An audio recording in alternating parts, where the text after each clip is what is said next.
السلام عليكم ورحمة الله وبركاته. أهلا بيكم حبايبي في مطبخ حبيبة للأكلات والحلويات.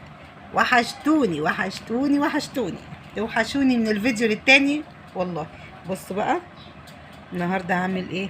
هخزن بامية، قلت لازم اوريكم البامية وجمالها اللي انا هخزنها. هو طبعا دلوقتي اوان البامية دلوقتي في السوق، هي اي نعم غالية شوية بس هي مش هتنزل على كده، هي مش هتنزل بصراحة. يعني انا جبتها ايه، جبت هو المفروض الكيلو ب40، فانا فصلت بقى معاه وكده بتاعت الخضار، وقلت لها هاخد منك 4 كيلو بس على 35. فين لما وافقت قالت لي والله ده سعرها، والله مش ما بتنزلش على كده، ده هو مش عارف. قلت لها لا معلش، ما هاخد منك كمية اهو، هاخد منك 4 كيلو.